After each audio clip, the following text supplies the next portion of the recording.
नमस्कार दोस्तों, कैसे हैं आप सब लोग। मैं हूं आपके एजुकेटर सेजल पवार, आपके अपने प्लेटफॉर्म स्टडी रूम से आपका स्वागत करती हूं। बच्चों, आज हम जो है शुरू करने वाले हैं हमारे विज्ञान का अध्याय नंबर 8, कोशिका, संरचना एवं प्रकार। बच्चों, ये जो चैप्टर ये बहुत ही इंटरेस्टिंग सा चैप्टर है। आपको बहुत मजा आएगा इसको पढ़ने में, क्योंकि हम जो है इसमें अपने शरीर के बारे में जानने वाले हैं, हमारे शरीर के बारे में पढ़ने वाले हैं कि हमारे शरीर की सबसे छोटी इकाई कौन सी होती है, जिससे जो है हमारा शरीर जो है पूरा मिलके बना हुआ होता है। क्या होती है बच्चों? वो होती है हमारी कोशिका। हम इसके बारे में पढ़ेंगे कि किस प्रकार से जो कोशिका है वो हमारे पूरे शरीर को रूप देती है। हमारी जो कोशिका है वो किस प्रकार से होती है, उसके अंदर किस किस प्रकार के अंग मौजूद होते हैं, क्या क्या चीजें उसके अंदर मौजूद होती हैं और वो किस प्रकार से जो है काम करती है, हम इस चैप्टर में देखेंगे। तो बच्चों, बिना समय व्यर्थ किए ये जो चैप्टर है, ये अध्याय जो है वो हम शुरू करते हैं। तो हम पहले क्या करेंगे, एक क्रियाकलाप करेंगे कि हम जो है हमारे आसपास की चीजें या तो सजीव है या निर्जीव है, ये जानेंगे। बच्चों, सजीव यानी कि जिनमें जान होती है और निर्जीव जिनमें जान नहीं होती है। तो हम कैसे पहचानेंगे कि कोई चीज जो है वो सजीव है? जो बच्चे सजीव होते हैं उनमें क्या होता है, हम भी क्या है, हम सजीव हैं, हम में जान है ना बच्चों। तो हम क्या हुए, सजीव हुए। क्यों हुए? क्योंकि हम है सांस लेते हैं, हम हमारा खाना पचाते हैं, हम खाना खाते हैं, हमें भूख लगती है ना। तो हम क्या करते हैं, सारी रासायनिक क्रियाएं करते हैं। कौन सी क्रियाएं करते हैं? हमारे शरीर के अंदर बहुत सारी रासायनिक क्रियाएं चलती रहती हैं। फिर जो है बच्चों हमारे में वृद्धि होती है। हम छोटे से जो है बड़े होते हैं, हम में क्या होती है, वृद्धि होती है। फिर जो है बच्चों हम में गति होती है। हम जो है एक जगह से दूसरी जगह जाते हैं, चल फिर सकते हैं, अपने हाथ पैर हिला सकते हैं। इस प्रकार की हमारे साथ गति होती है। साथ में जो है हम क्या रहते हैं, हमारे आसपास के वातावरण के प्रति हम क्या रहते हैं, संवेदनशील रहते हैं।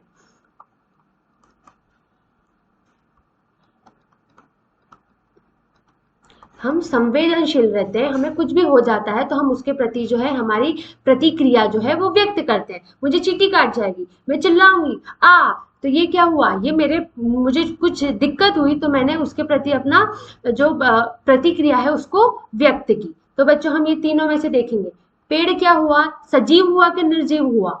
सजीव हुआ। क्यों? क्योंकि इसमें वृद्धि होती है ना। पेड़ छोटा सा होता है, उससे बड़ा होता है। रासायनिक क्रिया होती है, ये अपने अंदर खाना बनाता है, अपने खाने को जो है वो स्टोर करता है।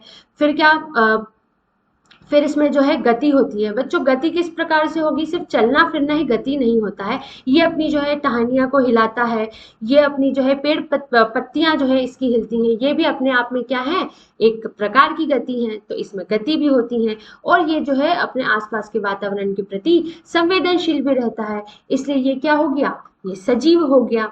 फिर अब हमारे पास एक कार है। ये क्या है, क्या इसमें जान है बच्चों? नहीं, इसमें जान नहीं है।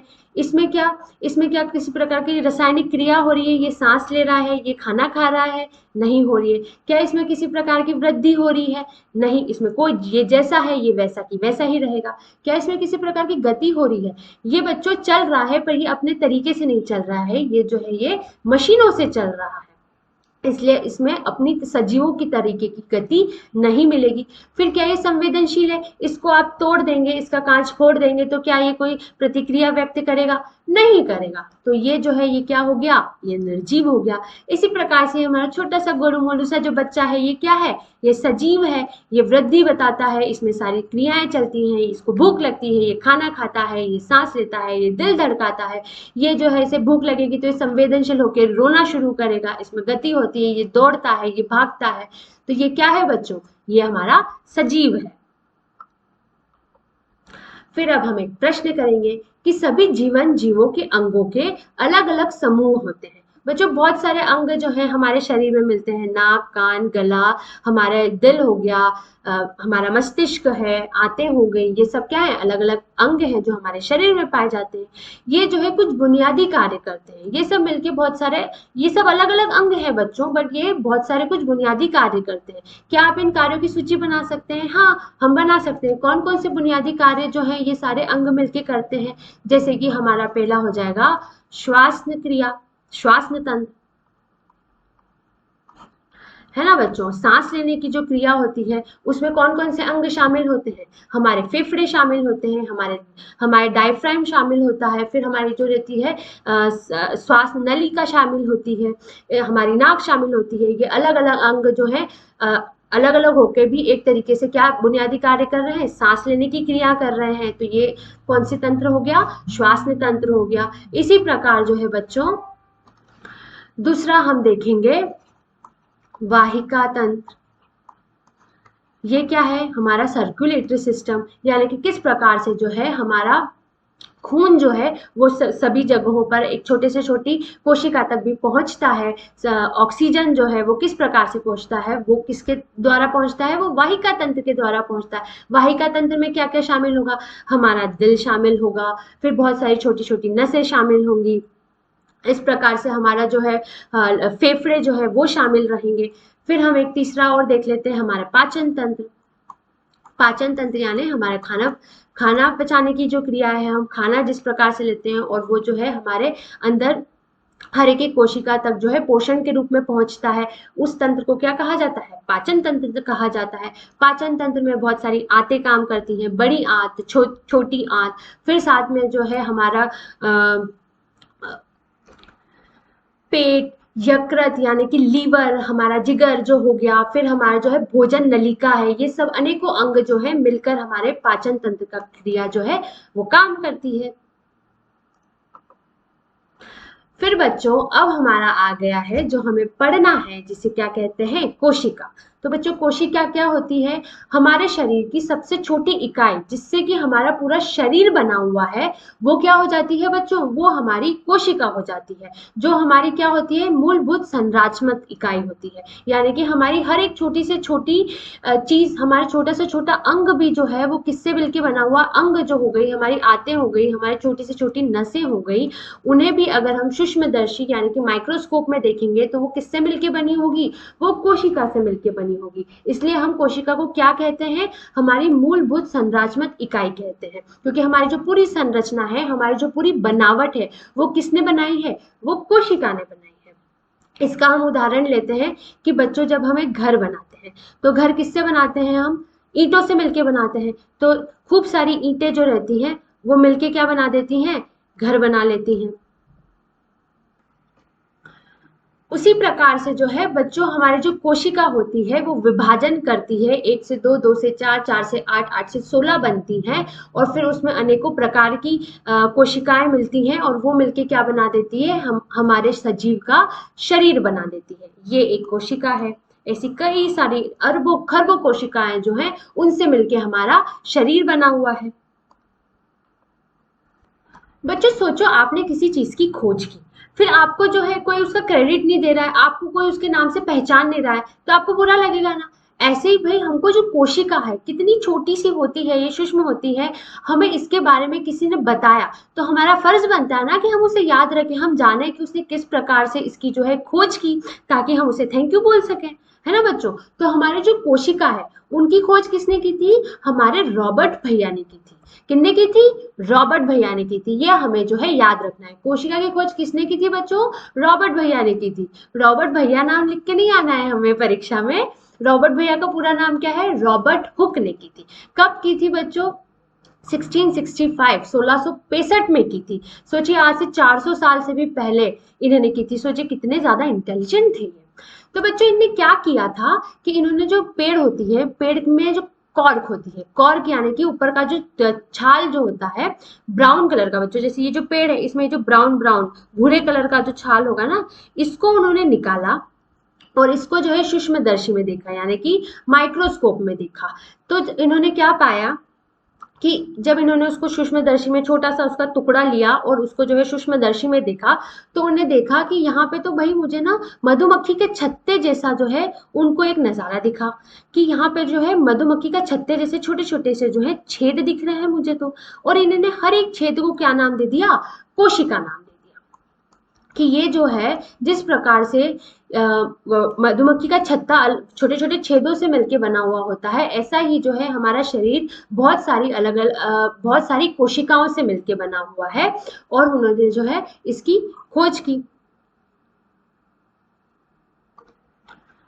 तो बच्चों क्या किया हमारे रॉबर्ट भैया ने कि उन्होंने कॉर्क लिया, कॉर्क यानी कि पेड़ का जो ऊपरी छाल होता है उसको लिया, उसका छोटे से टुकड़े को सूक्ष्मदर्शी में रखा और जब उसमें उन्होंने देखा तो उन्हें कैसे दिखा, मधुमक्खी के छत्ते जैसा दिखा। उसमें हर एक छेद को उन्होंने क्या नाम दे दिया, कोशिका नाम दे दिया। उससे उन्होंने ये अर्थ निकाला कि जिस प्रकार से जो है मधुमक्खी का छत्ता बनता है छोटे छोटे से भागों से, इसी प्रकार से जो है हमारा शरीर जो बना है वो छोटी छोटी सी कोशिकाओं से मिलकर बना है। अब हम एक इसी से जुड़ा हुआ एक मजेदार तथ्य पढ़ते हैं कि जो बच्चों हमारे रॉबर्ट भैया थे उन्होंने कॉर्क से जो है खोज की थी कोशिका की। जो खोज की थी वो किसकी की थी, मृत कोशिकाओं की खोज की थी। क्योंकि जो कॉर्क होता है बच्चों, पेड़ की जो छाल होती है वो मृत होती है, उसमें जो अंदर कोशिका रहती है वो मर चुकी होती है। वो पहले जिंदा रहती है पर धीरे धीरे जो है समय के साथ वो मृत हो चुकी होती है। तो उन्होंने किसकी खोज की थी, मृत कोशिकाओं की खोज की थी। जो जीवित कोशिकाओं की खोज किसने की थी, एंटनी वॉन लीवेनहुक ने की थी। अब हम देखेंगे बच्चों इसमें सूक्ष्मदर्शी की भूमिका। हम ये सब चीजें क्यों देख पा रहे हैं बच्चों, क्योंकि हमने जो है सूक्ष्मदर्शी का इस्तेमाल किया है। अब ये हाथ है, हाथ में खूब सारी कोशिकाएं हैं, पर क्या हम इसको अपने हाथों से देख सकते हैं? क्या कोशिका किस प्रकार की दिखती है, इसके अंदर क्या क्या अंगक है जो हम आगे पढ़ने जा रहे हैं, क्या वो हम पढ़ सकते थे अगर हमारे पास सूक्ष्मदर्शी नहीं होती? तो हमारा काम ये चीजें करने के लिए, पढ़ने के लिए आसान किसने किया? हमें इतनी सारी चीजें देखने के लिए, खोज करने के लिए हमें किसकी जरूरत पड़ी थी? हमें सूक्ष्मदर्शी की जरूरत पड़ी थी। बच्चों जो रॉबर्ट हुक थे उनने भी 400 साल पहले ही कोशिका की खोज कर दी थी, पर जो है लगभग 150 साल तक फिर भी कोशिका के बारे में लोगों को बहुत कम जानकारी थी। फिर धीरे धीरे करके जब सूक्ष्मदर्शी अच्छे और ज्यादा अधिकतम तकनीकों के साथ, अधिक क्षमता के साथ वाले बनने लगे, तो धीरे धीरे जो है हमने हमारी कोशिका को और अच्छे से जाना, फिर इसके अंदर के सारे अंगक को पहचाना, इसके कार्य जाने, फिर धीरे धीरे इसका जो है पूरा विस्तार हुआ। और इसी प्रकार से हमने दूसरी जगहों पर भी जो खोज की है उसमें सूक्ष्मदर्शी की भूमिका बहुत ज्यादा होती है। छोटे छोटे से जो सूक्ष्म जीव होते हैं, जैसे जो हमारे जीवाणु होते हैं, वायरस बैक्टीरिया जो होते हैं, विषाणु होते हैं, जीवाणु होते हैं, इनकी खोज में भी जो है सबसे ज्यादा किसकी भूमिका है, सूक्ष्मदर्शी की भूमिका है, क्योंकि वो हम हमारे नेत्र आंखों से जो है वो नहीं देख सकते हैं। अब हम बच्चों ईंट और कोशिका में तुलना करेंगे। कैसे तुलना कर सकते हैं हम, क्योंकि जो ईंट होती है बच्चों वो किसका निर्माण करती है, वो एक भवन का निर्माण करती है। और उसी प्रकार जो है कोशिका जो है वो किसका निर्माण करती है, वो हमारे पूरे शरीर का निर्माण करती है।